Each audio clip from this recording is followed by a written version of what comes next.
Hello, everyone, and welcome back to the Gooner Ramble. We have quite a crowd here with us after the victory over Chelsea. As usual, we have Akhil. How are you doing, Akhil? I'm good, and I got to say, isn't it funny that everybody wants to come on when we've won? But where were all these buggers last week? You know, one of our guests, Ricky, I mean, he was on. I even gave him headphones to use last week, and he still pulled out on the day. Absolutely. You know what? The commitment here. I mean, none of them can moan about Ozil because they are a disgrace, these three. All right. Well, we also have Ricky with us. How are you doing, sir? I'm cool, mate. Thank you. Very good. Thanks for having us on. No problem. And we have suburban Gooner, Chris Howard, with us. How are you doing, Chris? I'm okay, man. How you doing? All right. Not a problem at all. And last but certainly not least, our founder, Giles, is back with us. How are you doing, Giles? I'm all right, you know, Rick. I'm all right. Good. Long lost soul from this parish once upon a time. Yes. He's like the forgotten man. You know how, like, nobody talks about Wenger anymore? Yeah. You know that it'll just start a debate. You can't be, it's a bit like Giles. We just don't talk about you anymore, mate. Nobody seems to really notice the difference. Unless there's someone to blame if it goes wrong. Exactly. Yeah. The podcast cuts now. It's Charles' fault. Oh, goodness. So I guess we'll get right into the match since everybody talked me out of singing the Koscielny song. So, Akhil, you were there. What are your thoughts? Were you surprised by this result? I was shocked, actually, to be honest. I was, you know what? Like, last week, you asked the same question about West Ham, and within 2 or 3 minutes away to West Ham, I felt that we were going to struggle in that game. You know, you can never be sure if you're going to win, lose, or draw after 2-3 minutes, but it just felt like we weren't, there was something, I don't know, something about it. It was the opposite yesterday. It was 2-3 minutes in, I felt we were going to win. You know, we started with intensity, we started with speed. You know, that whole kind of transitioning from defence to attack that hasn't been there for a while, was suddenly there. And you know, I was kind of, you know, I think last week we talked about it, and that kind of, you know, in my opinion, and I'm not a football coach, and I certainly know not much about football really, just from watching it, but we lack creativity. I thought, you know, Mesut Ozil has to play, or Aaron Ramsey has to play, and I thought he might go Ozil because of the situation with Ramsey and maybe getting used to kind of not playing with Ramsey. But, you know, Unai Emery went Ramsey, and I thought he had an absolute storm in that first half, Ramsey, and generally, you know, we looked comfortable. There was not, I know they hit the post once, but generally, it was probably one of the more easy games against Chelsea, really. We never felt under threat. I mean, I don't know what others think, but I was very relaxed. I think that it didn't surprise me so much that we won, but I think what did surprise me, like you just said, it never felt like we were under pressure. We got, you know, 2-0 out in front, and, you know, we're not always confident in being Arsenal, but yesterday I felt confident. Chris, you were there as well. What are your thoughts? Anything surprising? That second half really surprised me. I'll come back to that in a second, but I think what was interesting from my perspective was the worry that you always have when you're inside the stadium is that we're going to miss, if we miss a few chances early on, are we going to have problems? Are we going to get those chances again?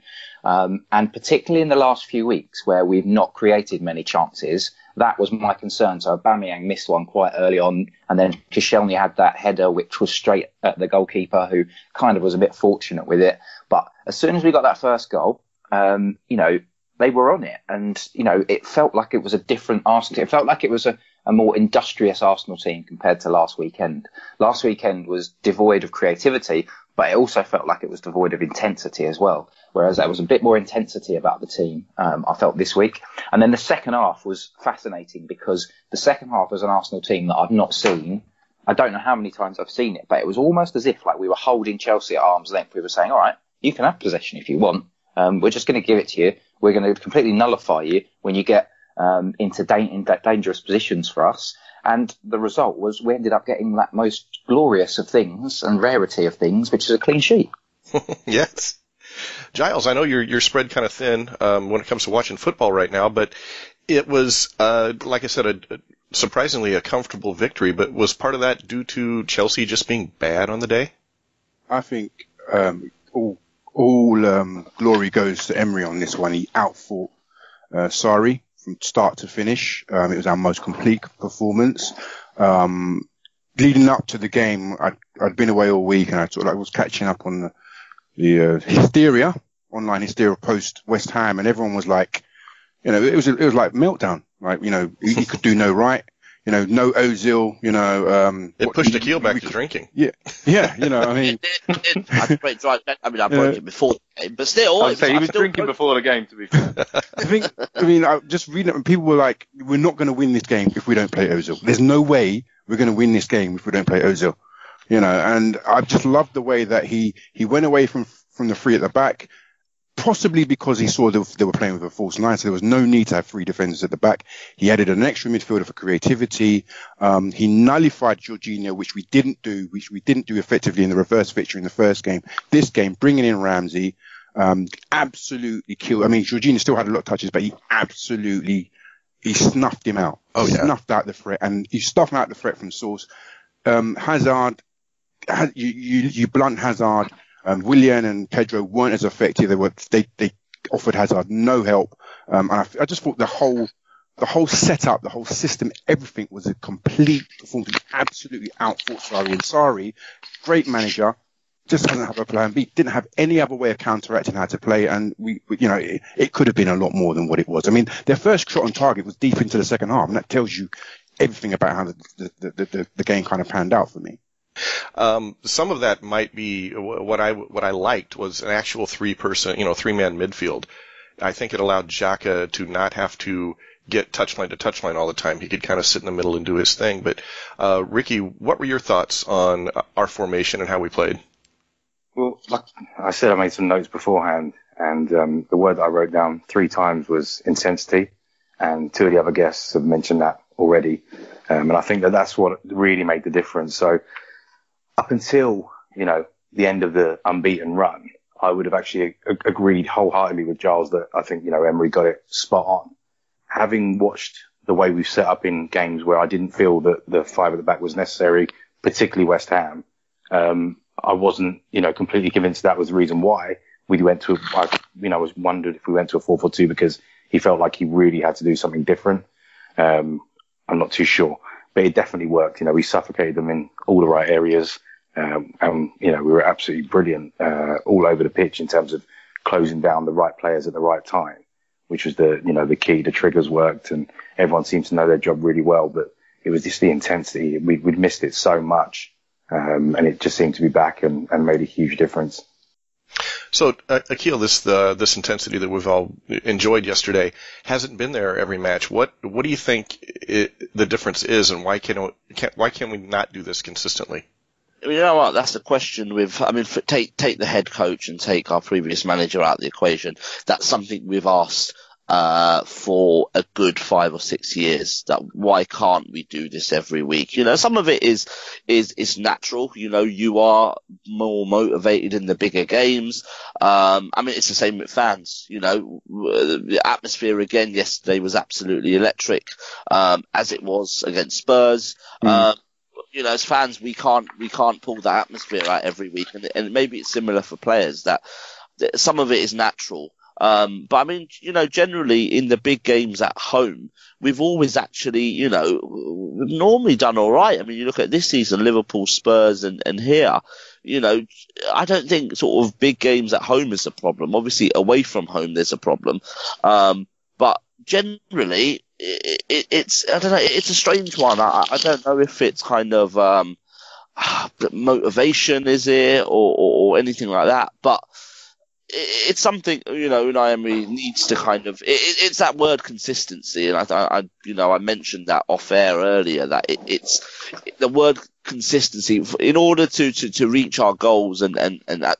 This season, it's certainly just get back in the Champions League. We need that element of consistency. So, that's what I'll be looking for. I think in these sort of games, actually, I don't worry. And even on Friday, I think depending on what the team looks like, I wouldn't worry about the motivation. The motivation will definitely be there. But then Tuesday night at Cardiff at home, that's where I think, well, that's the sort of game. Cardiff will put 10 behind the ball. That's where you have to be a little bit, you will need a bit more creativity and trickery and stuff like that. Yeah, we tend to play different. I think he keeps chopping and changing his formation, though, and that's one of the problems that we've had. last week we played 3 at the back and he tried to be pragmatic. I don't know why he tried to be pragmatic away from home against West Ham, because, the first 15 minutes we pretty much dominated against West Ham and then we just sort of let them back into it. Whereas this week he went back to the 4 at the back. We had an extra man in that in the sort of attacking positions in Ramsey, and we could all see the difference. And I think that's the frustrating thing, is because he keeps chopping and changing, he has got a little bit of the Tinkerman about him. It's a bit of a problem. I think that's a bit of a problem. He needs to stick with the formation that he got yesterday, and he needs to sort of put his balls on the block a little bit, I think, in terms of away games as well, because I think he's trying to be too pragmatic, and sometimes that's affecting us away from home because there's 2 different teams, isn't it? But I mean, a question for you there. I mean, Laurent Koscielny was man of the match, absolute stormer yesterday, and I think it's he probably will look at that as I'm kind of back a little bit now. I think it was all about getting match fit and then getting that sharpness back, and he looked like he had it. But he probably can't play 3 games in a week. So when that kind of Europa resumes, I think there will have to be a rotation there. Do you think though, sorry, Ax, do you think though that part of the reason why he was being pragmatic and chopping and changing all the time in this past month or so is because the defence wasn't settled. He had to put out makeshift defences. He was playing Xhaka in the back 3 at occasions. He was playing Lichtsteiner. You take Xhaka out of the midfield. Torreira's not the man. He's not. You lose 50% of Torreira's effectiveness. You lose 50% of Arsenal's effectiveness in midfield. Judy, as talented and precocious as he is, doesn't have that experience to sort of like give the right balance in midfield. So I just wonder if him being pragmatic was because there were so many moving parts in the defensive structure of the team. I don't know. Yeah, I mean, it may have been with all the injuries as well. I mean, you're quite unlucky to start a new job and you have your captain out. Monreal's hard kicked the ball this season. Bellerin now, which we'll talk about later, has had an injury and now looks to have an even bigger one.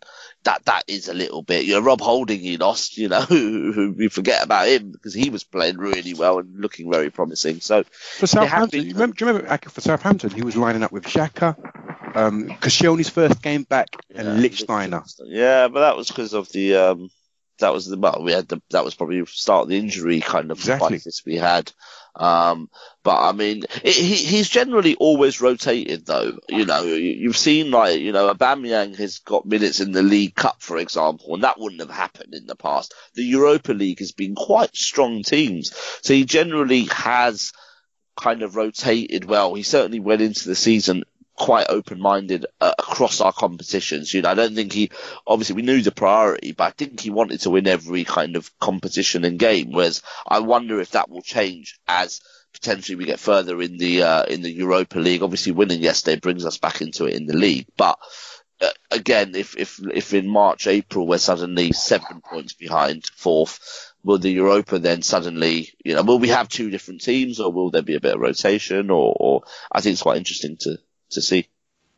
So do you guys think that he'll stick with this kind of personnel and formation, or is this again he's going to tinker again next game and we're going to see it all change again? Well, personnel he's not going to have a choice because Bellerin's done true. as far as we can see, and so whether he thinks he can stick with the 4 without Bellerin or has to be more pragmatic. We know it's not realistic to expect Koscielny to play 2-3 games in a row. Particularly at that sort of level that he did yesterday. I mean, he was outstanding. And so if you're losing, Bellerin for sure, for the rest of the season probably, and then Koscielny 1 in 3, maybe 2 in 3 that he can't play consistently, you're always going to be chopping and changing the back. And if he feels he has to be pragmatic, I have no issue with that. If the tactic is to be pragmatic, you need your midfield and forwards to be really brave with the ball because they've got that platform to build on. And if they're not going to be brave with the ball when you're being pragmatic, you end up like we saw at West Ham and in other games where we're just void, as Chris said, of any creativity and, any chance of winning a game, not just like that, but any game in general. So speaking of, I guess, Hector's injury and personnel choices moving forward, I guess we'll start with Chris. What are your thoughts on who steps in there to fill that role? And also, how often are we going to see Socrates and Koscielny together in the back line, or is it going to have to change a lot?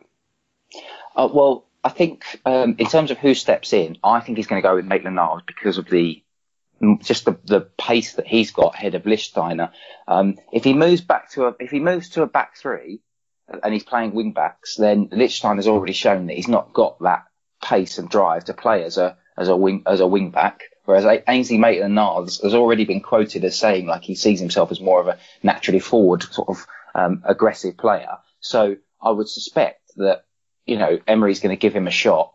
But here's a question. It's probably one for you guys for me to ask. Who is the best player that we have that can play right back, and who's the best player that we can have that can play wing back on the right hand side?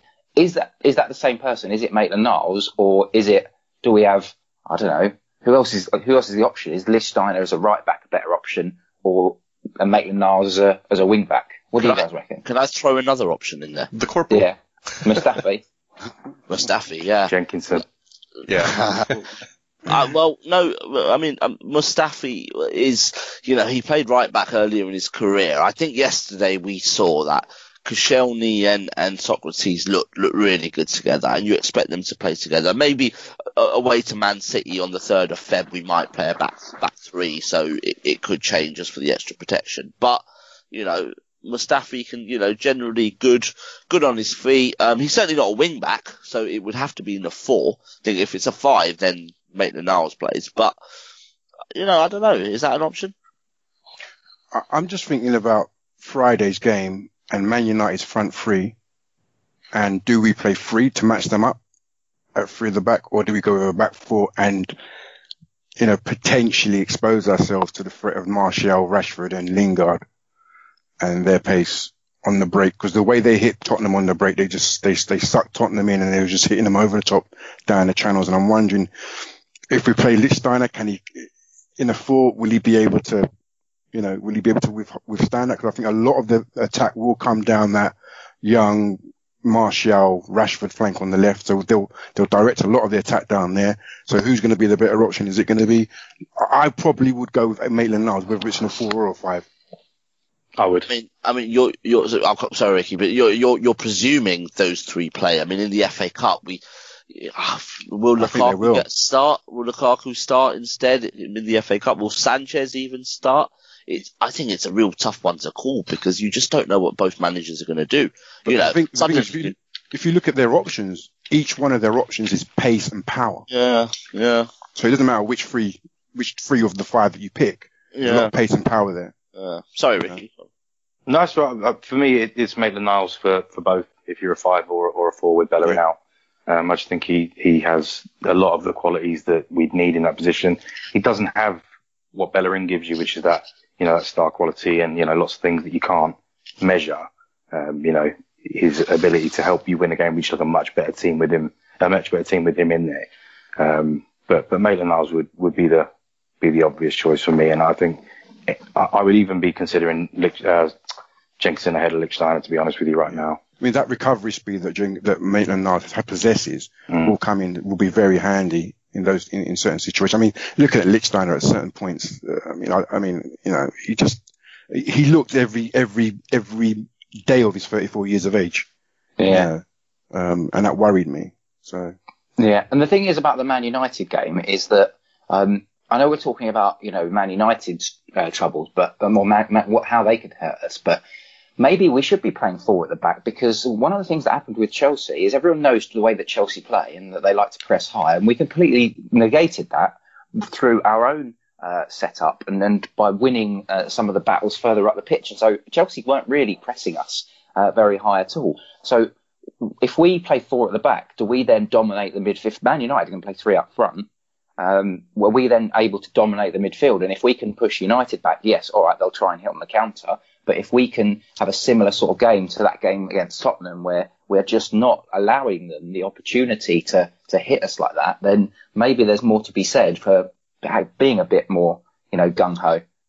No, I would absolutely play the 4. I think you're at home, you take the initiative. It's a massive game, not just because it's the FA Cup, which is big anyway. But they've caught up on us now. They've won 7 games in a row.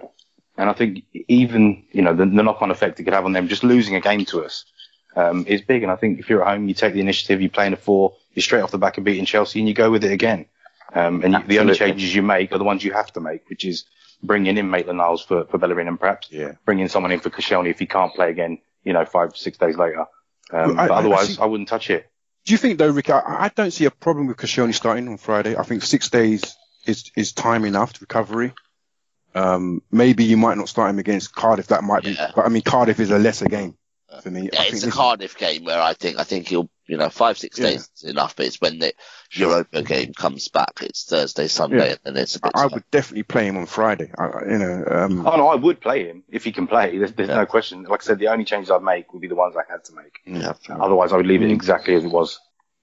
Yeah, and I'm in agreement too. I think Maitland-Niles is the best choice we have there right now. But let's just, for instance, what if he does go with the back 5?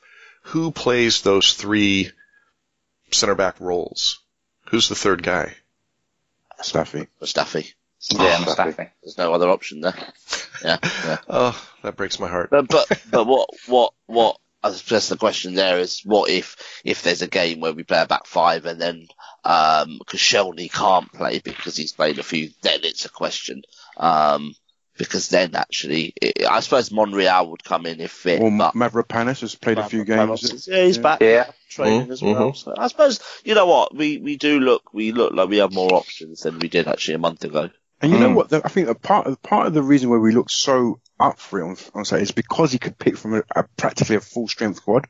It's the first time since the Man United 2-2 game. Yeah. That he actually had strong options to play with. And I think that can't be discounted. That can't be underestimated. Yeah. I don't think we should get to the point where we start thinking that Mustafi's a terrible option. He has those moments where he's completely brain dead and almost subservient. But then he has other games where he's completely domineering and he looks the full package. And it's not just game to game. It can be from minute to minute within a game, and that's why I think people struggle with him so much. In the same way that Xhaka will always polarize opinion, he's a very, very good player. But he has these moments. He has these moments, and they're the ones you walk away with, particularly from defensive players.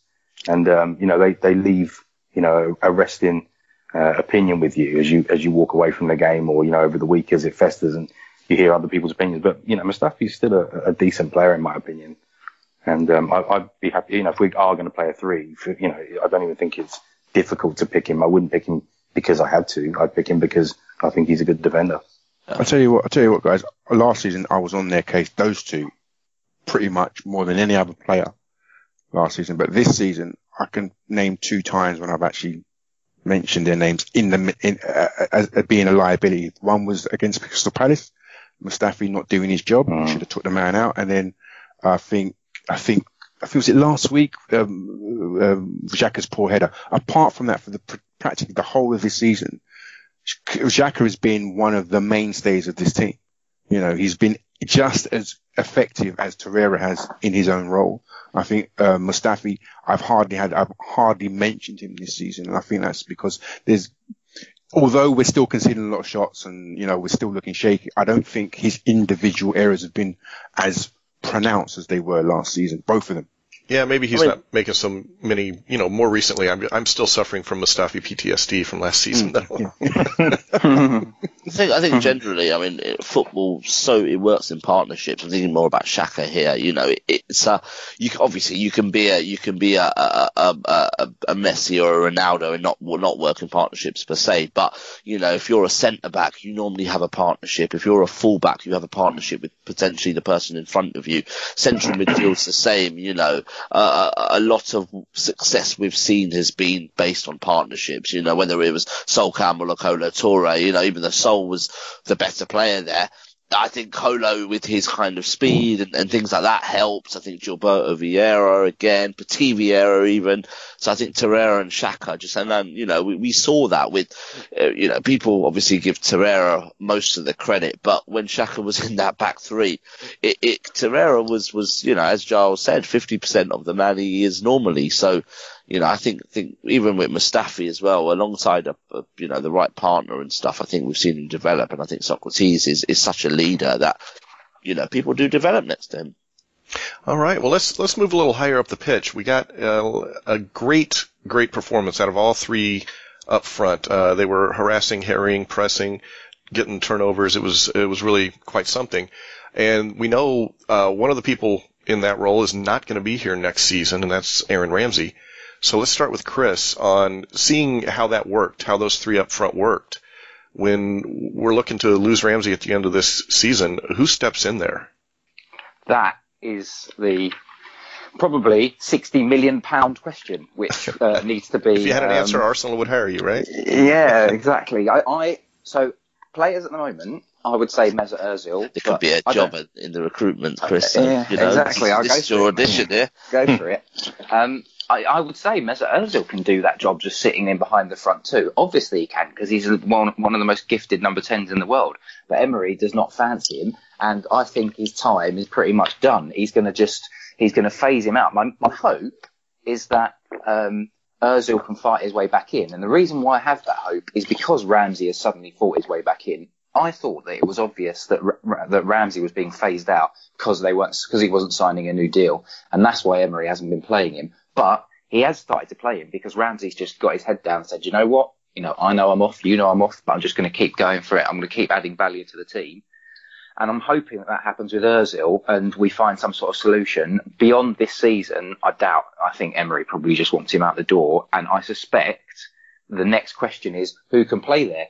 Who have we actually got? Because you can't stick someone like Xhaka's deep lying. That doesn't work if you push him further up the pitch. You got you're looking at the kids at that point, right? Yeah, Joe Willock, Maitland-Niles. I wrote down Nelson here is more of a wide player. Go on. Sorry, I didn't mean to interrupt you. No, I was saying if Ramsey and what looks likely is that Ramsey and probably Ozil will be gone by the summer, if things work out the way it sounds like they will. Then Emile Smith-Rowe is the only player that I think in the current squad has the ability or potential to step in there. So I think you have to go into the market for somebody. I don't think there's anybody in the squad that has those qualities. Yeah, Reece Nelson outside of those two. Reece Nelson? Question. Not as a central kind of player in their position, I wouldn't say Reece Nelson. He seems forward. You would have to change the way you wouldn't have someone behind the two, but you probably have to push. And again, you can't expect him to come in and make an instant impact. He's getting a lot of headlines in Hoffenheim, but he's still playing just a few minutes here and there. He's not starting games for them. Yeah, he's a kid, and you can't expect him to come in and just run the middle of the park for Arsenal, which is not going to happen. I don't know who we're going. I don't know who we're going for, but just going by the rumours and some of the people that our scouts are supposed to be watching, it's going to be a fairly technical player that gets for. I mean, it's going to be a similar type of player to Ramsey, I think. If just by looking at some of the people that were linked with this guy from Torino, very good close quarter dribbler. Denis Suarez, very good close quarter dribbler. He likes to get forward can be a bit erratic, but the thing about Ramsey, the thing that people like about Ramsey is he's not scared to try things, and the players that we're looking at have that same kind of attribute. They will do, they're not scared to try things. I think you need that kind of player to replace him. I think Suarez, I don't know much about Suarez, but from the little I've seen and what I've read, is that kind of player. He'll try and do things, and it might come off, it might not come off, but it's that kind of. I think you need that kind of player that does something a little bit different from what we've got already. Yeah, I wrote here that Ramsey's obviously an intelligent and instinctive player, but what makes him stand out for me is his bravery. Yeah, and that's not physical bravery, which by the way he is, particularly given his history. But he's brave enough. He'll get pelters from the crowd. He'll make a back heel or a flick pass around the corner, but he won't stop doing it. We've been watching him doing it for 10 years, and that takes a lot of bollocks. He's a brave man, and whoever comes in has to have that kind of bravery to not just make that pass, but to make that run and leave your player behind and make that run into the box and risk it all going wrong and your head being on the block. But you have to have those qualities to be the kind of player that Ramsey is. It's risk and reward, isn't it, Ricky? Absolutely. Never hides. Ever. I think it's what I liked about him yesterday and Spurs in that second half when he came on was he's not afraid to make those runs behind. In behind, he will take risks. He will absolutely, and as an offensive player, that's what you want. You don't want to play it safe, when you're an offensive player, because it's those risks that ultimately would get you, goals when you're playing against fellow professional kind of footballers. And yesterday was a great example. We saw in the away leg, or in the away tie, like against them, the return fixture rather, that Marcus Alonso, we absolutely, for 20 minutes at Stamford Bridge, we killed him. Absolutely killed him. And that was through overlaps, but also through Iwobi, Mkhitaryan, and just absolutely running behind him. And from minute 2, Aaron Ramsey did that against Marcus Alonso, and he just pushed Alonso back. And I don't think there's anyone else in the squad that can do that. I think Ozil can to a certain extent, but there's just something about Ramsey's energy that just makes him, he's kind of everywhere. So I think to replace him, and in big games we've seen how effective he is. I think it's going to be a huge task actually, and the players you mentioned may do it, may not. But I just wonder if the club are thinking, actually, would we have handled this differently? Did we rush the decision at the start of the season to take the contract away from him, or should we have kept it on the table and actually tried to move Ozil on a little bit earlier? Do you know what? I've got a feeling that it's political, and it's very, very political. And I think I don't know why, I've got this feeling that Emery's probably just had a chat with him and said, look, all right, Ramsey's a great player, and you're looking at paying him 200 grand a week, but actually I want to get 2 of my own guys in for 100 grand a week, and I'd rather do that than spunk a load of cash on on contract fees, on contracts and wages for one player. That's just my gut feel, though. Yeah, I mean, he could have taken an economical view of it. Fact is, Gazidis' last great, one of his last great moves, or whether you want to call it great or ill-fated moves, was to give Ozil a bumper payday, which has sort of affected us down the line fiscally. Mm-hmm. And maybe Emery, being pragmatic, and said, I like Ramsey, can't pay him that. His agent's gone around sneaking behind our backs. I don't mind if we pull the deal off the table, because I can get Suarez, who we can pay for this. Or I don't know, but I wouldn't be surprised if there's something to that. Can I come in there on that? It's actually, you know what, our new structure is absolutely fascinating. And I was at the fans forum before the game, and Raul Senelli was kind of talking about actually. He was talking about the winter window, and this was obviously on the back of Unai Emery kind of talking about the loan signing. So just to kind of share the insight there, in October time, when Vinay and Raul did an interview, they talked about the winter window, and Raul mentioned saying that it's not one he's a fan of. He doesn't even think it should be there. He thinks you start the season with your squad and you stick with them till the end of the season. And actually Arsene Wenger had the same view. So he already kind of said that, he doesn't kind of like it, apart from massive emergencies. So he told us that him and they've communicated that with Unai Emery, and Unai Emery generally agreed. And he kind of said that in the winter window, their strategy, what they would look like. This isn't really whether we've got money or not. It's more about the strategy, that actually you don't really find those big deals. He did admit that there have been some good deals. He did that Aubameyang, for example, and you do get some, but generally you don't get the good deals in the winter. So generally you kind of look for loans. You look for players that maybe aren't playing at their clubs, so the club will be kind of happy to loan him out, because potentially that adds value onto the player as well. And that's kind of what you look at. So that's kind of what they told Unai Emery, and maybe it was lost in transition a bit. So when he kind of was asked the question, he said, no, we're just going to do loans, or we're just looking for loans. And obviously there was a whole big media thing about it. And Raul actually said that Unai rang him a couple of hours later and said, have I done something wrong? Like, what have I done here? And then Raul kind of said, no, you haven't. But I mean, Raul also said that, Unai Emery's the head coach. So he was very specific, saying that it's not how it was before, where it's kind of one man makes the decision about kind of players, transfers, how much to offer, the grass, what hotel they stay in, are they travelling by train or plane? It has all changed. And he gave an example and said, say if, with kind of Petr Cech retiring, say if Unai Emery came and said, I need a goalkeeper, or I need a second goalkeeper or a third goalkeeper, it's then up to the head of recruitment, Raul, etc., to actually go and find that goalkeeper. So from my understanding of what Raul was saying, it's very much like Unai Emery will say, I need a defender, I need a left back, and then it's kind of up to the others to go and get him one. Of course, sure, I'm sure he'll make suggestions and stuff, but I think this structure is different. I'm sure we'll see more. Because they'll have to make it work. But I just wanted to share that I thought it was quite fascinating. That sounds quite plausible because, I think even Ivan said that in that forum before he left, didn't he? That he would be a 4-man committee or something like that, and he will have, Unai will have input, but, So I mean, that Ramsey, sorry, just on Chris's point, that Ramsey decision then to me feels like, okay, maybe they're a bit pissed off at Ramsey's agent, but they're actually looking at it from a business point of view that, 200 grand, 220 grand actually is that what we want to do? Knowing that we've got, Santi went, Jack went, they want to move on Ozil suddenly. Maybe they're looking at things differently, and kind of Unai Emery maybe has given the opinion at the start of the season that he doesn't quite fancy Ramsey anyway. So maybe that's why it's happening.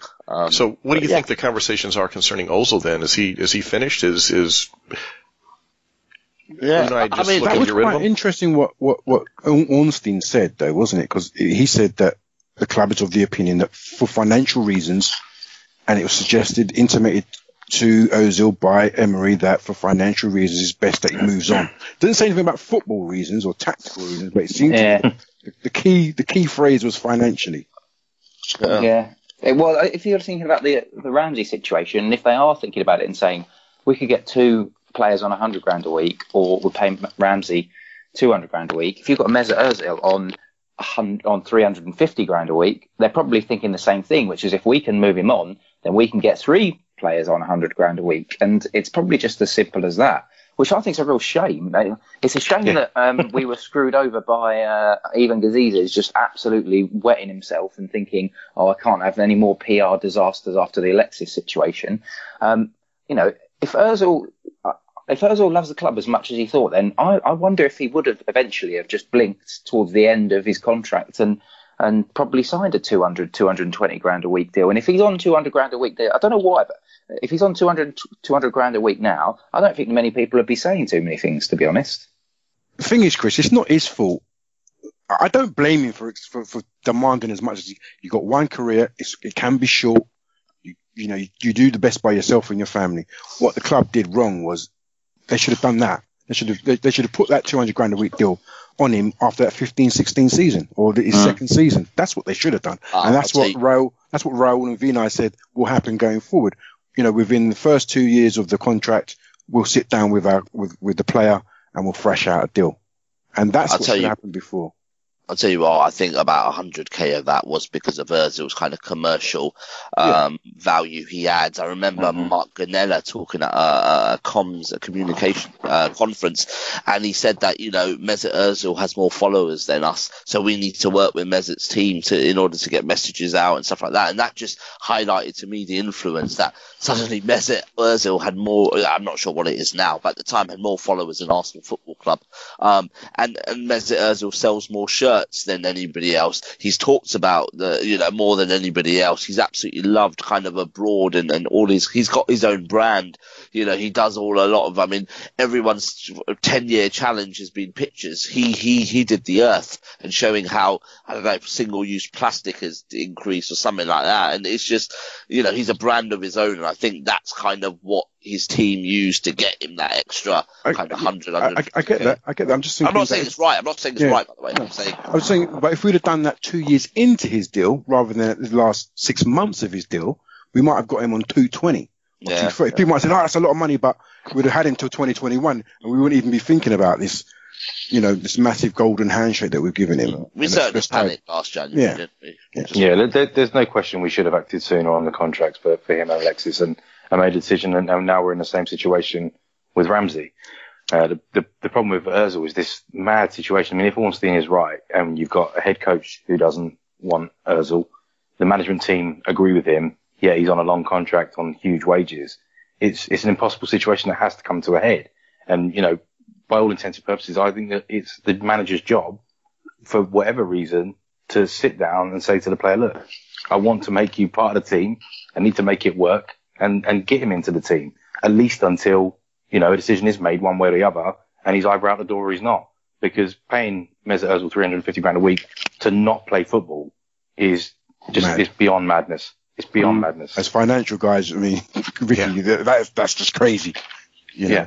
Also, I'll tell you what was also interesting is Ornstein said that he's doing his physical work, he's doing the kind of physical work now that most of the other players were doing already.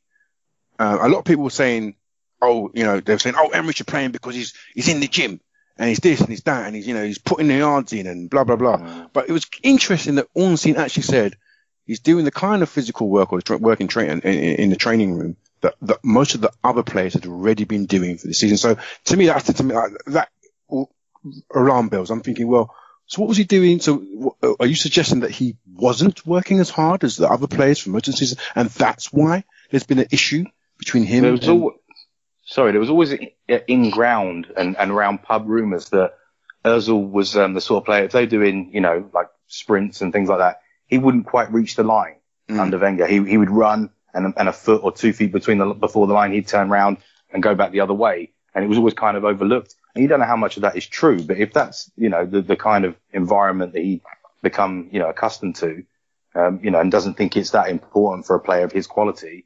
when Emery comes in and wants to try and show that everything he's asking him to do is important, if he's still running, like that, what does it tell the rest of the players or not working out, quite as hard as he could? Then, you don't know what's gone on. But there was always those rumors under Wenger that he wasn't quite, meeting the line, that's in a literal sense. Yeah. I mean, Arsene Wenger was a totally different sort of manager, wasn't he? He was a sort of hands around the shoulder kind of, arm around someone type of manager. I mean, Ray Parlour once famously said about Robert Pires that we don't expect him to kind of go into that physical battle and things like that because he's just a different sort of player. But, he does so much more offensively that they gave him a free ride a little bit at times. So maybe it was the same with Mesut Ozil. And to be fair though, I mean, when he had those kind of good year and stuff, it kind of, we, as a club, we did get the best out of him. We did get, at least for 6-7 months, we did get the best out of him. So at 30 years old, I find it quite hard that he's just going to change suddenly and all this gym work and stuff. I know he's Instagramming, saying the right things about working hard and all that, but when you're at the nearer the end of your career than the start, I just find it hard to see you're really going to change. So the Instagram stuff and Emery's press conferences, when he talks about Ozil and when Ozil talks about the work he's doing, it reminds me of, when you're reading through a Facebook feed and you see this really crass sort of like backward and forward argument between a couple that have split up, but have already split up, and they keep making these little snide remarks. And you're sitting there thinking, oh God, just stop. And that's how it feels. Yet they're still working for the same company. It's I can't get my head around it at all. The thing of it for me is, whenever I've listened to his conferences and he talks about Ozil, he's always talking about we're trying to get him in the best condition or put him in the best place or the best, give him the best tools for the job or something like that. There's always a caveat when he talks about Ozil, like he's talented, but we're trying to work with him every day so that we put him in the best position so that he can be the best player that he can be. And I do think, like you said, Ricky, if Emery's come in and he's decided, look, my ethic is work hard. And me and my management team, my staff are going to try and put you guys in the best physical, tactical, mental position that you can be. That's not a bad thing. But people, like I said, I came back this week and I saw people really gunning Emery, saying that it's either, if it's him or Ozil, it's him who's got to go, and you've got to put your arm around him. He's got to do this for Ozil and blah blah blah. And I'm thinking, you're not even looking at the actual, you're not looking at this objectively and sensibly. He's trying to put everybody in the right conditions so that they can be at the apex of their game. And you've got a couple of players that aren't used to going that extra yard. But you think he should turn a blind eye because it's Ozil and he's bigger than the club and blah, blah. That's not right. That's just, I think that was more on the back of an absolute gutless performance at West Ham, where we created absolutely nothing. We've had a month of, we've created less chances this season than last season. I think a lot of it was a reaction that, okay, if you're not going to play Ramsey, you're taking out a goal scorer and someone who in the offensive third can really add value. You have to then put Mesut Ozil in, who's on a long-term contract. Who's going to want him? Because I think moving him on isn't going to be a very easy task at his kind of wages. We'll have to pay some of it, for sure. We're not going to get a club wanting to pay all 350, so you're suddenly subsidising it. So I think that was where the frustration came, that results weren't going. I bet you this week we won't hear too much about Mesut Ozil for a few days because we won. But I tell you what, I think it will come to a head, potentially, because around the FA Cup game, if Mesut Ozil doesn't play in the FA Cup, then I think suddenly there'll be, internally, certainly there must be something that will just blow up, surely.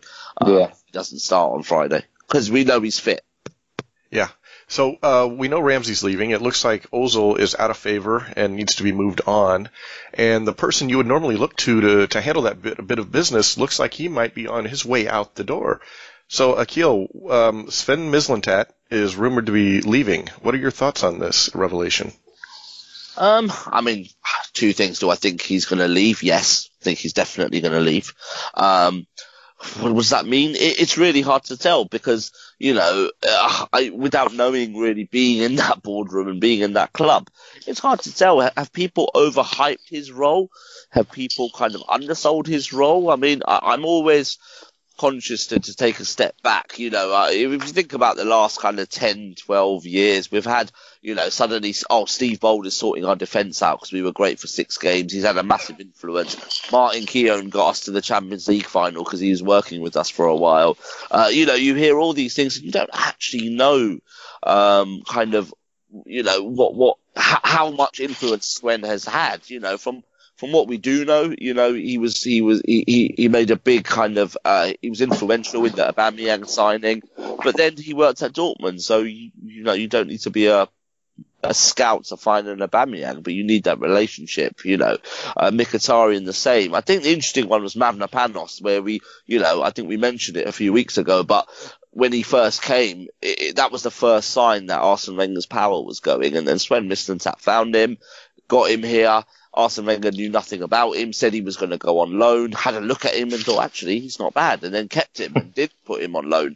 So Sven, obviously, he knows what he's doing. He's got, he's big in the kind of, in the industry. But yeah, I don't really know how much of an impact it's going to have. The rumours are that Arsenal are going to recruit for a technical director, and Sven Mislintat thought that would be him, and maybe it's not going to be him. It's definitely not going to be him. So yeah, we'll see how it goes. I think for me, the most worrying thing was, again, I think it was David Ornstein that might have said this, but the most worrying thing is the comment which was about the reason he's leaving is because Sanjay favours the contacts, using his own personal network of contacts approach, as opposed to the statistical and data-driven approach, which is what Sven advocates. And I think the way that football is going, and in order to, if you're going to be a club like Arsenal, in which case we're not dining at the top table and we're not spending 70, 80 million pound on footballers and paying them 200 grand a week. I worry that someone like Sven going and Sanjay having his contacts approach isn't the right model for us as a club in terms of where we're going to generate our cash from. That's my biggest concern. Yeah, Chris, I couldn't agree with you more, man. I think when we talk about Ozil leaving and Ramsey leaving and your suspicions, and not just yours, a lot of people's suspicions that this is money driven and the idea is to try and, bring in more players within the same budget. My concern is that if you're not going to have someone like Sven Mislintat who can go and find you, a diamond or, a potential superstar who is going to be, on low wages and come out and be plucked out of nowhere that nobody else is on, you are going to end up paying big wages for average players or, 3 players at £100,000 a week. If you're bringing in 3 players at £100,000 a week to replace Mesut Ozil, you can enjoy yourself in the Europa League for the next 5 years. That's the reality of the situation. So the point is that having someone like Sven, and why I'm so disappointed about him potentially going, which does look likely, is that, I always thought that he was the one who was going to give us that competitive edge when we're working within a restricted budget and, you know, competing against teams that we can't compete with. So what you need is to have those people who have the ability to find someone special that fits within our budget and can make the difference on the pitch. Yeah, and the worry is that you've got, again, Sanye's book of contacts, it just feels like it's going to be, I'm going to go to Barcelona and talk to them about Denis Suarez and, how much do you want? 20 million euros? All right, then that's fine. And how much are we going to pay him? Oh, that's fine. Okay. That's, you know, we've done the book of contacts approach. We had that with Arsene Wenger. And the well ran a bit dry towards the end. And I just think it's a bit of a dated model. I think Raul initially was brought in because he had a link with super agents, and you mentioned Arsene Wenger's contacts. They were very different to Raul Sanelli's. That, you know, we didn't deal with the likes of Mendes and people, agents, agents like that. And I think Raul came in because we could. Ironically, now we're not in the Champions League, so it's actually, we're not going to, I think Tim said that last week actually, that now ironically we haven't got the budget to go and deal with those people. Which is why, I mean, Ricky's point about Sven being even more valuable, it probably is true, but, you know, I think there's a bit of a power kind of struggle going on, isn't there? I mean, since Arsene Wenger's left and now Ivan's gone, it seemed it was okay while Ivan was there because Ivan brought most of these people in. You know, Raul was very complimentary about Ivan and said he wouldn't be here if Ivan wasn't here. But now Ivan's gone, I think they're all seeing that as a little bit of an opportunity to just be a little bit more, you know, powerful. So, I mean, it's hard not to feel cynical as well. If the idea is that you brought in a man that, you know, can schmooze and I always worry about, you know, who's greasing whose palms, particularly when they're, you know, friends with super agents as opposed to, you know, business associates. And with Raul, I remember Emery's first sort of fans meeting. You know, we were there, Axe, and I remember that, you know, Sven was downstairs and Ivan was there and you know, Emery was downstairs. And Gazidis was introducing everybody this new, you know, hub of power, or axis of evil, who knows. And, he said, where's Raul? And he looked up and Raul was up behind and above us on the balcony, you know, both hands on the bar overlooking everything in this sort of, you know, Godfather demeanor. And from then I kind of looked up and thought, this is really, really strange.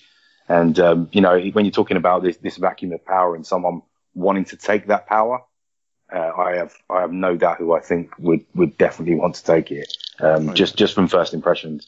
And just to add on that as well, I mean, you know, we've and this is something I was talking to a few people about in the week actually, that we've moved away from kind of one man having most of the power and doing things, you know. But actually, you could argue that if Sven does go because of you know, disagreements with Raul, then actually Raul's probably got the similar sort of power that Arsene Wenger had, if not a little bit more, because of his kind of position. You know, he mentioned as well in the fans forum about the Cronkies, and it was more around, I think it was more of a defense of the Cronkies and their interest in football. But it also told you a little bit about Raul, that Raul said that, you know, him and Vinay are speaking to the Cronkies, you know, daily, and they have a WhatsApp group and they talk a lot, you know, but that kind of, fine. I can see why Raul said it, because he's talking about how the Cronkies are invested in the club, which maybe he has to say that. But the other point is, well, actually, if he's talking to them, he's gaining that relationship with them, and is that kind of part of this power that he's getting the Cronkies on side, so they'll support his decisions because of his experience and just because of, you know, his position. I think we've also. Sorry, can Raul be effective coming from an environment where he had every advantage? He had the money, he had the players that wanted to come there. He's obviously doesn't have the same amount of money. Arsenal admittedly doesn't have the same attraction that Barcelona does. How do you think Raul operates now with the loss of Sven, who's a little more of a bargain hunter than Raul's had to be? Well, we're looking for a technical director, so I don't think he's coming in, he's looking at it and saying, I can do Sven's job. He might have one of his own people in his notebook that he thinks that can do Sven's job, which is fine, because he will know in this day and age you can't do that job without a technical director. You know, he's not a football man in my eyes. I think he's an administrator. I think he's an exec. He's a bit higher up. He moves in the corridors of power with the bigwigs. He needs somebody who's got the experience, the know-how to do that technical director role. He can't do it. Go on. No, I was going to say, I agree with you. He reminds me a lot of sort of David Dein in that way. In terms of, if you think of Gilberto Silva, Arsene Wenger said, I really want, I need a defensive midfielder. I think Gilberto Silva can be that man. And this is David Dein has said this story many times. David Dein then went and basically got him. When Arsene Wenger asked how much did we pay in the end, David Dein said, don't worry, he's the player you wanted. I've got you him. I think Raul's like that. Raul isn't going to find a Gilberto Silva, but he'll take advice from whoever the scouts are, technical director, head coach, and then he'll go and make the deal happen under our either constraints or under everything. He's talked a lot about contracts as well.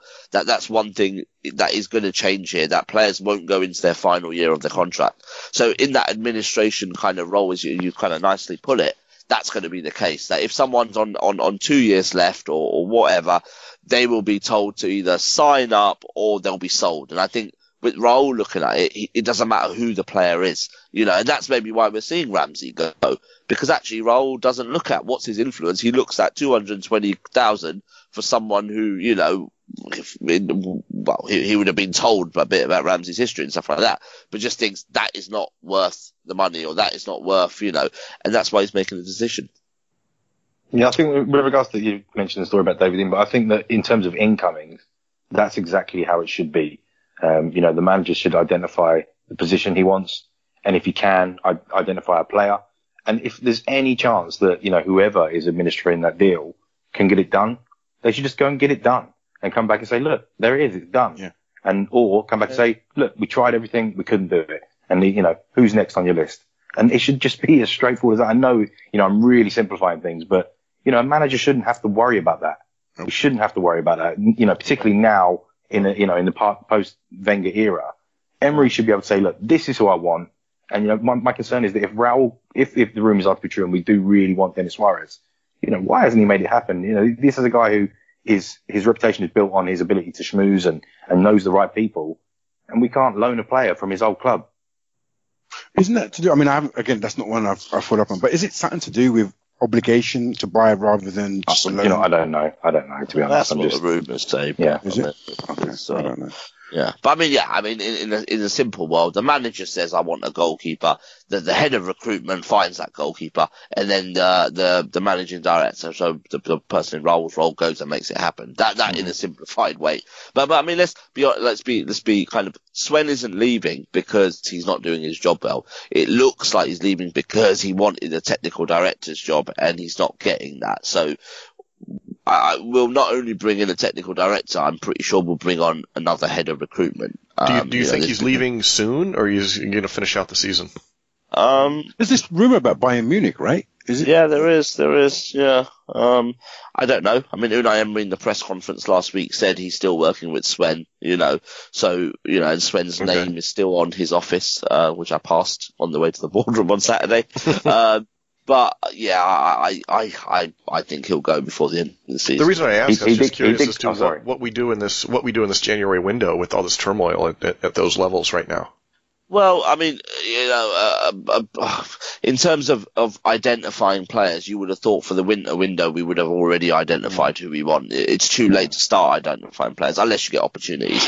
So actually, the reason why I think Sven will go sooner rather than later is, why would you want someone who's leaving to start working on summer plans and finding new players for the summer? It's pointless. It's a disadvantage to any club he's going to go to. It's probably a disadvantage to us as well. So I think he'll go sooner rather than later. Or indeed paying him to be scouting players for his new club.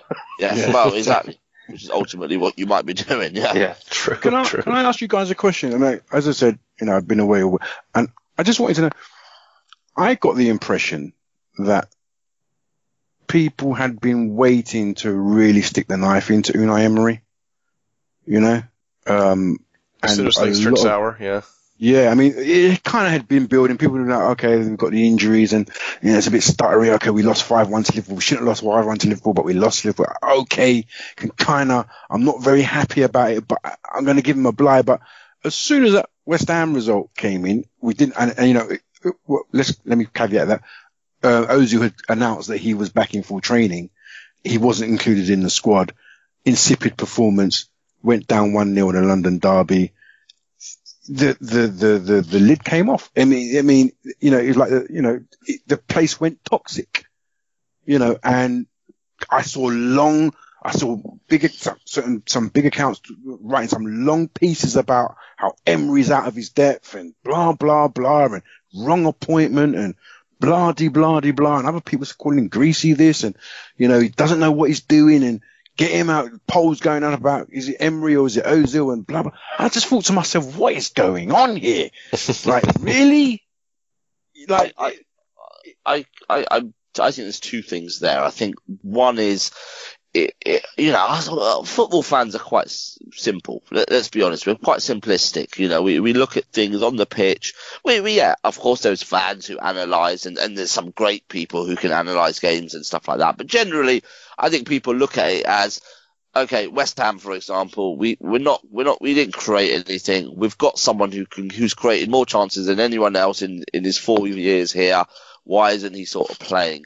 And I think then that kind of went on a little bit. And I think once the conversations start on social media, then suddenly there was things about egos and is Unai Emery trying to make an example of him? Does that affect other players? All that kind of stuff. So I just think it's quite simplistic that when you lose a couple of games, you're not creating. You think, well, we've got an asset there. Why isn't that asset playing? Is it something bigger than that?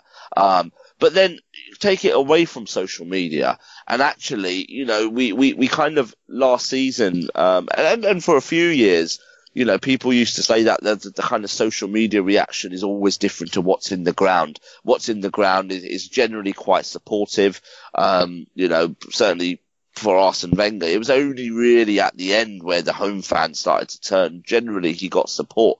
But you look at it this year, and actually, I've been very surprised that when, you know, both times Lacazette's been subbed off, there's been boos. There was boos on the opening day of the year against Fulham, and there was also, you know, jeers when he went off yesterday. And that, for me, that's just not Arsenal, really. You know, the social media thing, I get it, but in the ground, it's just you know, are we at that stage really where we're kind of, you know, not letting the head coach make his decisions? You know, I've questioned some subs, and I've even questioned why Mesut Ozil isn't playing when we're not creating chances. But to start vocally, you know, questioning subs, I think Emery's got most of them right, but I found that bizarre. So maybe football's changing. Maybe people, I don't know, feel like their opinion should be heard. I don't know, but just, you know, that's something that's really got to me, actually, and I find quite interesting. Can I just ask the three of you? Did you? What I felt was people were dealing in absolutes this week. They were drawing conclusions. They were dealing in absolute opinions. He's rubbish. He's out of his depth. He's a poor manager. Blah blah blah. It's one thing criticizing him. I can see. You know, you give your opinion. You know, I think he's done poorly recently. Blah blah. That's fine. But when you're talking about absolutes, people were 6 months. 6 months into the job, and people were already writing him off. Shouldn't have been employed. I'm surprised it took 6 months. Some people are just impatient. I think it's a combination of that. Some people are impatient. A lot of it had to do with the nature, I think, of the West Ham game, and there was this very emotional, visceral response to that people probably went too far with. And then, of course, you have, the people who are on Ozil, Team Ozil, right? Why is he not playing? Is Emery managing him correctly? There's certainly questions to be asked there, but it might be a combination of all that. But it did get rather, I use the term emotional. Some might say toxic, but I don't know how to explain it other than just a combination of those factors where some people were leaning that way anyway, and that gave them their excuse, and that gave them lent their that emotion to respond. I don't know. Ricky, what are your thoughts on this? I think there's all of those factors you said, but let's not forget as well, it came off the back of the press conference where he said we had no money, and that adds to people's frustrations when you're in the middle of the January transfer window as well. So all of these things added up. But for me, I lost my rag a little bit that day, as Akhil will tell you. We went to the pub after the game, and I was really annoyed because I think when you're 1-0 down against any team in any game and you don't create a chance in that last 20 minutes, not a single chance. As someone who's at the game, it's easy to get frustrated. So for the first time in a very, very long time, I wrote something on Twitter almost immediately after. In fact, as I was walking out of the stadium, and just put, tactical genius, really. And this is because, there is this sort of element of self-confirmation bias. We're only human. And I want to give Emery all the time in the world. I am fully behind him, just so everybody is absolutely clear. But, when you've spent the whole of the season so far with people who were desperate for Arsenal to leave, saying, be careful what you wish for, be careful what you wish for, in a sarcastic manner as you're, putting a string of results together. Once it starts going the other way, you're thinking, well, now we're it's balancing out a little bit more now, and we're actually where I fully expected us to be. If we were going to have a better season than last year, I would have been amazed. So my expectations were very low, no matter who the manager was who came in. So I'm fully behind Emery. But after that West Ham game, there was all of those things together. And I think when you're at the match and your team creates nothing with 20 minutes to go, even when it gets to injury time, you'll hear commentators on TV who say, they'll still get one more chance. They're certain they'll get one more chance because 99% of the time, any team will create a chance if they're 1-0 down. We're talking about Arsenal here, away at West Ham, who, were okay. They weren't great, but we walked out there, felt like we played, Harlem Globetrotters. It was just, it was really, really sour day, and as bad as any away day I can imagine. Also, the atmosphere in the ground. So I think for people who were actually at the game, it was a really, really strange day and a tough one for me to swallow travelling home. I get that. I completely get that. Obviously, the emotion of being at the ground. It's never a good time to tweet straight after. That's why typically I won't. Typically I won't, and that's one of the reasons. Arsenal fan TV. I think that I get it, and I love the idea of it. But also, you're getting a reaction it's fueled by emotion. Whether that's good or bad, it's not the right time to try and analyse a football match. In my opinion, as someone who loves your team, loves your clubs, loves the players, or in turn hates all the players or hates the manager or whatever. I just think it's the wrong time. So typically I'll hold off and not say a word. But I did that day. I was like that yesterday. I couldn't help it. At halftime, I was like, I hope you guys enjoyed that. See you next Tuesdays, and at full time, I went fully in, without mentioning names on my tweet. I didn't mention names on the tweet, but there were certain people that if they read the tweet, they would have known, this is directed at them. 2-footer from Giles, huh? Yeah. And I just had to be said because, I just think I don't know. It's emotion. Football's an emotional game. It was an emotional game. What it is on Unai Emery, it's because he's new, and because we don't know him as such. After 22 years of Arsene Wenger, it was almost like we knew Arsene Wenger as much as he knew himself. Mm-hmm. We knew his thought process. We knew what he would do before he did it. We knew, we could probably predict substitutions. We knew his strengths and we knew his weaknesses. With Unai Emery, we don't know that. We don't know. Is he the real deal? Is he not the real deal? We look at, he won the Europa League, but then he failed at maybe PSG. We don't know. So we are actually taking it game by game, and we're looking at games, we're looking at decisions, we're looking at results and thinking, okay, so I think even to the end of the season, our opinions will change a lot on Unai Emery. But I think, the way some people express them is potentially wrong. So I think on either side, whether you're kind of blind praise, because I've seen people who are those kind of loyalists who are there, who are just going to support the manager, whatever, and will never question any decisions. I think that's also a little bit extreme. And then there's the people who maybe aren't giving him time. So I think things will change. I think as we work him out more, we'll know in 6 more months that actually, is he the real deal, or is he maybe is he a good speaker to us and stuff like that, but actually can't get those ideas that he's talked about. He can't, get them onto the pitch. We don't know.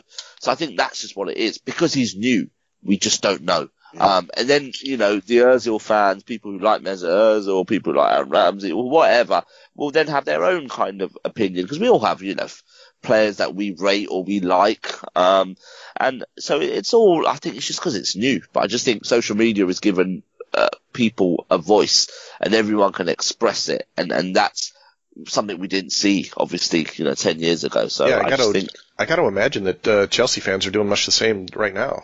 Well, somebody said that to me yesterday or this morning. They said, well, I said something about sorry, and they was like, well, you obviously don't know if they're Chelsea fans because they think he's poor. And I thought to myself, I wonder if Man City fans were thinking that about Pep Guardiola in his first season. I mean, I think when you love a football club, and all of us do. Arsenal have millions and millions of fans. Obviously, I can't speak for everyone because I don't know everyone.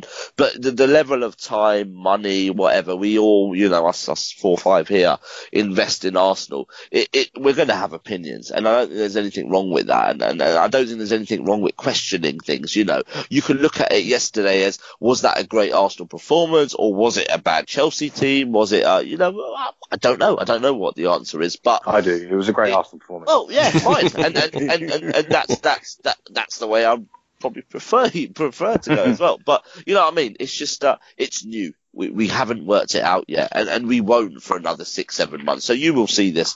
You will see people kind of going on that seesaw a lot. Yeah, I think as well that after a long tenure for someone like Arsene Wenger, that you're never ever, or probably in my lifetime, it's very unlikely I'll have an emotional attachment to a manager again like that. Yeah, I had it with Graham and I had it with Wenger, but it's unlikely it'll happen again because we know that the lifespan at a club for a manager is gone, and which is why it's probably easier for a Chelsea fan to think, this guy's doing badly or I don't like him, because, how much investment are they going to give, of themselves into a person that runs their club when they know that, Conte won the league and then won the FA Cup and was booted out the door.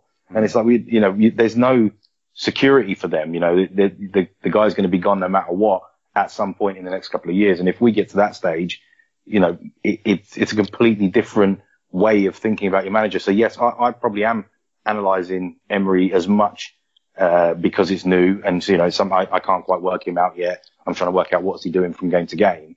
But I think part of that as well is that there's not that emotional attachment, and I'm not, almost not allowing myself to have that, because I know that the likelihood is he's not going to be here for more than 3-4 years. So we're all conditioned now. We're all being conditioned. Yeah, exactly. Conditioned. That's it. Exactly what I'm thinking. Yeah, a lot of us don't get players' names on the back of our shirts anymore because they won't be there that long.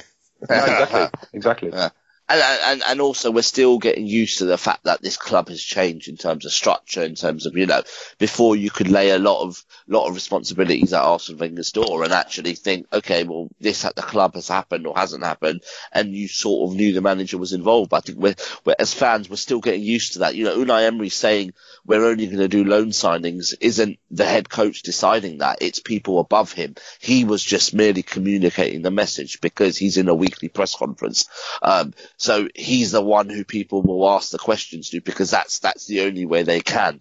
But we're still getting used to that. If Arsenal don't re-sign a player or decide to sell a player, how much responsibility can you actually put as the head coach? You probably not much, but we'll still do it because he's that figure that we see every game on the dugout. He's the one sitting in press conferences. So it's a natural thing that we think he's responsible, but actually we need to remember that actually he's just the head coach, So yeah, that's another thing as well. And we already know from what you just said about his conversation with Raul when he said, did I do something wrong?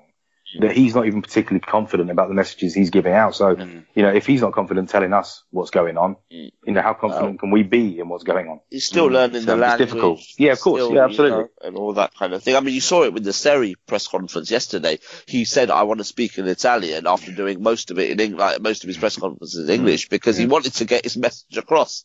Really, he wanted to really dig into his players in Italian. Yeah, he did. Which he did, I think. He did, yeah. He really did. So yeah. It's just, as I said, it's just because it's unknown. I mean, the loan thing as well is, did Unai Emery actually know exactly what he was doing, and did he want to remind us that actually he's just the head coach? He's not making the decisions and take the pressure off him. And did he want to tell us fans that, whoa, be patient, this isn't an easy job. Give me time. So I think after months and months of speculating about Dembele and Pepe and Almiron and all these other players here that we're only going to get Vanega or Gary Cahill. On loan. It is different. Maybe we just wanted to kind of take the heat off. But yeah. Anyway. All right. Well, hey, looking forward. Next game is a big one. FA Cup match against Manchester United at a very strange time. Friday night lights for the game, I guess. Who's going? Who's going to make that game? Yep, we'll be there. Yeah, I'll be there. Yeah, be there. 3 for 3. Okay. Unfortunately, I cannot. It's a bit of a journey. So, Giles, what are you looking forward to? What do you think? How do you think we're going to do? I think this will be a cracker. Yeah. Friday night, under the lights, FA Cup. You know, the history of Man United and Arsenal. Man United on a blistering run with a new manager. Arsenal at home. You know, we apart from the Man City game at home, I think we've come to every party against a big boy team this season. You know, and I expect the same on Friday. It's going to be. If it turns out to be a damp squib, I'll be absolutely shocked. I would as well. I think that, you know, when Friday Night Football first came in, it was something I was like, this is terrible. You know, football should be Saturday, 3:00. But now with, you know, 3 kids, Friday is perfect. Brilliant, isn't it? Yeah. You know, you're out of the office a couple of hours early, out with the lads, and you've still got the whole weekend after the football where you can, you know, forget about what's happened or enjoy it for the whole weekend. And, Friday night under the lights at the Emirates, I think it just sums it up. It's going to be a cracker, I think, as well. I'm really, really looking forward to it. I can't wait. Well, I chose it over Chelsea. I had to make a choice, and it was easy for me. Yep. Yeah. I mean, I go along with that as well. I think I like Ricky. I like Friday night games actually because it just means the weekend free to do normal stuff. You know, the commitment football gives is it's a massive commitment. So, I think you know what, the game, it just depends on where both managers are, and I think both managers will kind of not struggle as such with the team selection, but will be in a bit of a dilemma because, you know,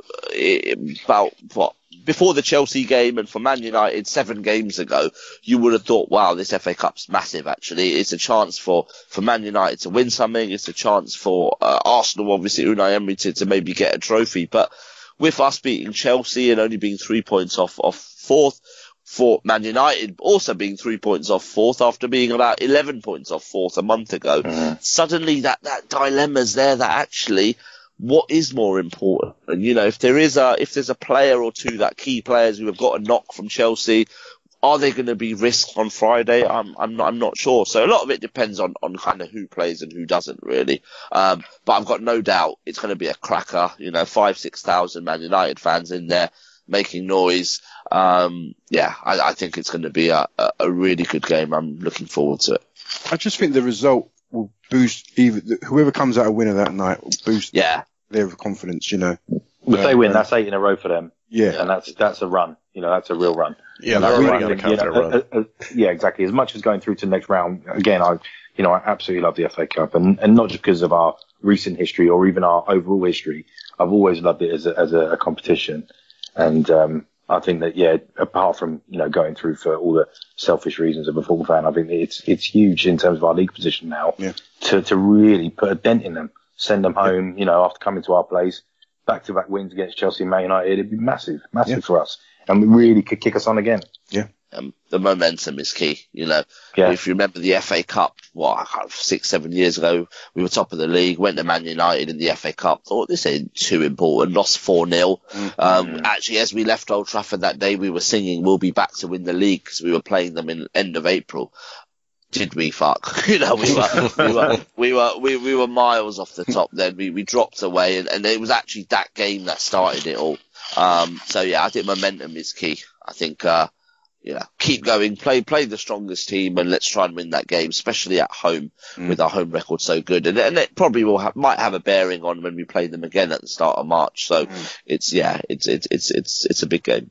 Yeah, it goes right back to the beginning of the pod. That's why I would play the best team I can. The only change I'd make are the ones I have to. Yeah. So. And I unfortunately forgot to plan ahead and did not ask for the afternoon off work that day, so I got to go. I got to go request some schedule rearrangements to watch that because I too think it's going to be a hell of a game. So just don't turn up. Yeah, just quit. I mean, you haven't. Well, let's hope your boss doesn't listen to this. Otherwise, we've landed you right in it. Yeah, my cough will be sussed out, won't it? All right. So anyway, we're all feeling like it's going to be a great game. I think we're on a little bit of a high right now after the performance yesterday. Do we have any predictions? Arsenal win. I don't know what score it's going to be, but I'm just going for an Arsenal win. Okay. You know what? I just hope, actually, in training this week, we train to hit the angles, the corners, not straight at De Gea. Because when we lost 3-1 last season, I mean, he had a special game, but flipping, most of the shots were right down his throat. Yeah. You know, and I just hope that, you know, we put a lot of work in on shooting finishing this week. I love the idea of training not to hit the goalkeeper with the ball.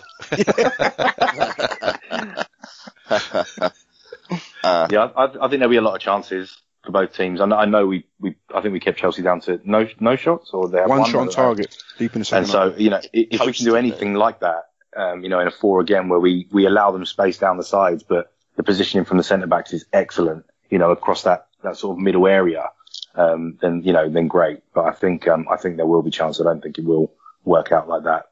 It'll just be who takes them, really. It could be any scoreline. But yeah, a win will do me. Yeah, I go along with that. I think all results are possible. I mean, a home win is obviously my prediction. I mean, I think because of all the row about the allocation, I wouldn't be surprised if there's a replay, because wouldn't that just be kind of, you know?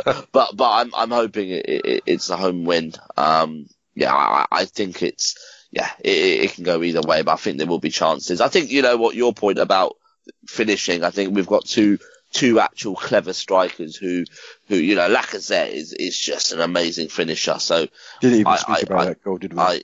Yeah, well, we haven't, no, but I mean, what a touch, what a move, what a finish. So yeah, let's hope De Gea doesn't have a day like he had last year, but hopefully we take it out of his hands a bit. Yeah, home win. Well, at 4 for 4, I'm going to say home win as well. So, Akhil, where can everybody find you? 10 Akhil on Twitter. At 10 Akhil on Twitter. And Ricky, how about yourself? Yes, at GZPs. Twitter as well. And Giles, what's your most recent Twitter handle? I was wondering, because I thought you were gone, man. I thoued you were gone. I was asking the other day, I said, where's Giles gone? He's gone so many times. I was tweeting this, that, and the other, and I was thinking, hang on. He's a bit like Theresa May. Whenever you think he's about to go, he'll just come back. You know, even Twitter have given him a vote of no confidence, but he just keeps coming back. He rocks up the next day, you know, on Twitter, ready again. It does the same thing, says the same thing, does it again. They get rid of him, he's back again the next day. You know, he's got a cross between Arsene Wenger and Theresa May in him. Yeah, it's Grimondi _tweets. And also catch me on the radio, Love Sport Radio. It's Mondays, 7 to 9 p.m. Very good, very good. Just to add, I mean, as you listen to this, he's probably suspended. So that Twitter had stayed for him. You know, we'll see. All right, keep an eye out for that. I'm Rick. You can find me at Golf and Gooner. And you can find Chris at Suburban Gooner. He had to drop off and disappear. That's why he was so quiet. But we'd like to thank him for joining us. He's apparently got some sort of an early start. So I actually asked him a week ago to come onto the podcast, in which he told me, well, he's got a really early start, so on Monday morning, so he kind of has to go. And then I found out today his early start means waking up at 6. I wake up at 5:30 every single day. What an absolute diva. He's a diva. I mean, he's a diva. Oh God, he's a disgrace as well. But anyway, thank you for Chris for being on half the podcast. You know, it's like he's left at half time and not come back. I'd like to thank you all for listening. Please look for our next podcast. Subscribe if you'd like. We're on all the platforms, and we hope to see you again soon. Akhil, what do you always say? Up the Arsenal. Ain't nobody like a Shelby. Makes me happy. Makes me feel this way. Awful. Absolutely awful. Sorry. That was that. There's a reason why we didn't allow that. I know. Never let me sing. I'm probably worse than Akhil. Well, no, I doubt that.